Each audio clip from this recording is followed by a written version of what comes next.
Wanted to give him good supper, peas, cheesecake. Impossible that she. After a while, the photographer and the doctor departed, and the other two men came in and took the corpse away on a stretcher. Then the fingerprints man went away. The two detectives remained, and so did the two policemen. They were exceptionally nice to her, and Jack Noonan asked if she wouldn't rather go somewhere else, to her sister's house perhaps, or to his own wife, who would take care of her and put her up for the night. No, she said. She didn't feel she could move even a yard at the moment. Would they mind awfully if she stayed just where she was until she felt better? She didn't feel too good at the moment. She really didn't. They, then hadn't she better lie down on the bed? Jack Noonan asked. No, she said. She'd like to stay right where she was, in this chair. A little later, perhaps, when she felt better, she would move. So they left her right where she was while they went about their business, searching the house. Oh, occasionally one of the detectives would ask another question. Sometimes Jack Noonan spoke to her gently as he passed by. Her husband, he told her, had been killed by a blow on the back of the head, administered with a heavy blunt instrument, almost certainly a large piece of metal. They were looking for the weapons.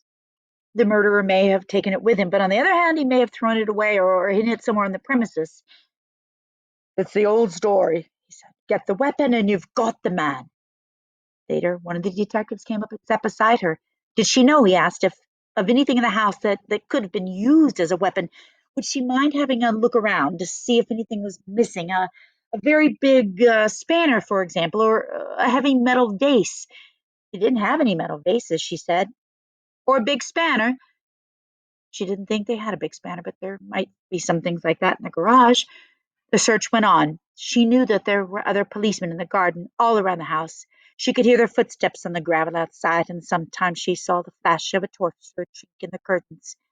It began to get late. Nearly 9 o'clock. She stood by the clock on the mantel. The four men searching the room seemed to be growing weary, a trifle exasperated. Jack, she said, this next time Sergeant Noonan went by, would you mind giving me a drink?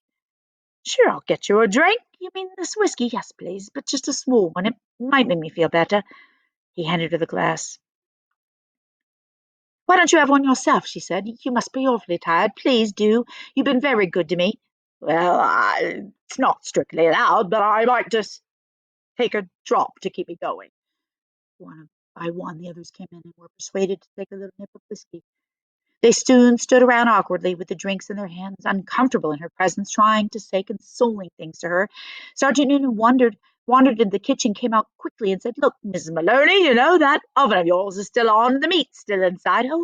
Oh, dear me. So it is. Better turn it off for you, hadn't I? You do that, Jack. Thank you so much. When the sergeant returned the second time, she looked at him with large, dark, tearful eyes. Jack Noonan, she said. Yes. Do you do me a small favour? You and the others? You can try, Mrs. Maloney. Well, here you are, good friends of dear Patrick's too, and helping to catch the man who killed him. You must be terribly hungry by now, because it's long past your supper time, and I know Patrick would never forgive me, God bless his soul, if I allowed you to remain in this house without offering you decent hospitality. Why don't you eat up that lamb that's in the oven? It'll be cooked just right by now. Wouldn't dream of it, Sergeant Noonan said. Please, please, please eat it. Personally, I couldn't touch the thing. Certainly not what's been in the house when he was here. But it's all right for you. It'd be a favor to me if you'd eat it up, and then you can go on with your work afterwards. There was a good deal of hesitating amongst the four policemen, but they were clearly hungry, and in the end they were persuaded to go into the kitchen and help themselves. The woman stayed where she was, listening to them through the open door, and she could hear them speaking among themselves, their voices thick and sloppy because their mouths were full of meat. Have some more, Charlie. No, better not finish it. She wants us to finish it. She said so. Be doing her a favor. Okay, then give me some more. That's a heck of a big club the guy must have used to hit the poor Patrick. The doc says the skull was smashed all to pieces, just like from a sledgehammer.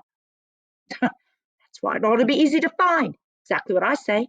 Whoever done this, they're not going to be carrying a thing like that around with them longer than they need. One of them belched. Personally, I think it's right here on the premises. Probably right under our very noses. What do you think, Jack? And in the other room, Mary Malone.